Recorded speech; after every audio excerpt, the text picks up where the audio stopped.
Deaths caused by police in the US. More citizens are killed by the police in the US than in any other wealthy country.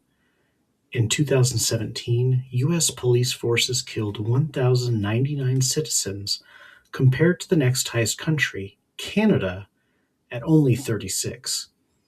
In 2025, there were over 1,200 deaths caused by police in the US, and that number is estimated to be higher, but only 1,201 could be confirmed. As of today, July 20th, 2026, there have been 664 people killed by police, with only 5 days this year where a death did not take place. Who does this affect? Where does it happen? And what can we learn from it? Let's first take a look at the where. Our top location for police deaths is California, with 1,896 recorded police deaths stretching back several years.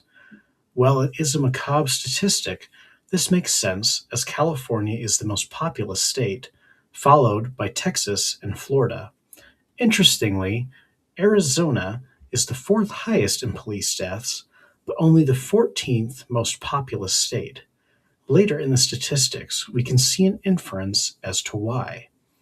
Now, let us jump to see who is killed more often. As we look at this graph, we can see that white individuals are killed most often. Let's look at another graph to help us break this down. While the last graph helped drive home the scope of deaths, this graph allows us to break down the data a little more effectively. Right off the bat, we can see that white people make up the largest group killed by police at 5,052. This is larger than the next two groups combined. Given the reports we see in the news and on social media, it was surprising to me that white individuals were most likely to be killed by police. We can also see that in all groups, men are killed in much larger numbers than women. Clicking on these bars reveal which states these individuals were killed in, and the states shown correlate very well to established population centers. For example, white deaths happen in descending order correlating to state population, while black deaths correlate towards areas that have a historically high black population, such as Georgia, Illinois, and North Carolina. Remember Arizona from earlier? It ranks third on Hispanic deaths due to a higher Hispanic population.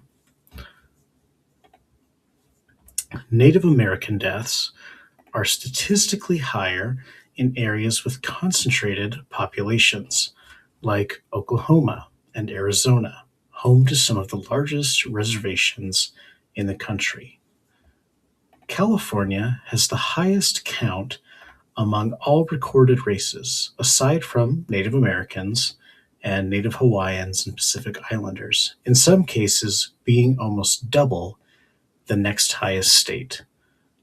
Next, we look at age groupings.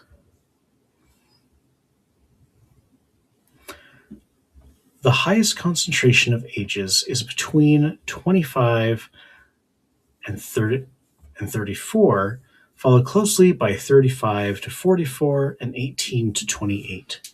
These numbers slow down after 45 and thankfully are among the lowest between 0 and 17, with the smallest age group being 65 plus. Next, we look at how these encounters end. Most of the encounters end with gunshots, often in shootouts with police, but not always. The numbers are incredibly drastic, with well over 12,000 deaths by gunshot compared to the next highest, 307, which is a combination of taser and gunshots. Scrolling through the combinations was a little sickening, as I hadn't thought there were so many combinations to end a person's life. Finally, we end on reported signs of mental illness. Take a look at that no section. Almost two-thirds of people killed displayed no symptoms of mental illness. Something about this statistic causes you to stop and reflect. So, what can we do? What can we gain from this? For one, I believe our officers could benefit from more extensive training. In countries like Norway, prospective police officers are required to complete a 3-year degree compared to approximately 9 months of training in the US, although this varies by state and agency in the US. More extensive education and training could potentially better prepare officers to handle complex situations, including mental health crises and other encounters where de escalation may be possible. Programs that provide employment assistance and drug rehabilitation could also help address some of the underlying issues that contribute to police encounters. Poorer areas in larger cities often lack access to these resources, leaving people without the support they need. By expanding access to employment opportunities, rehabilitation programs, and other forms of assistance, we may be able to address problems before they escalate. If we can start getting people the help they need instead of allowing situations to resort to violence, I believe we can mitigate many of these deaths.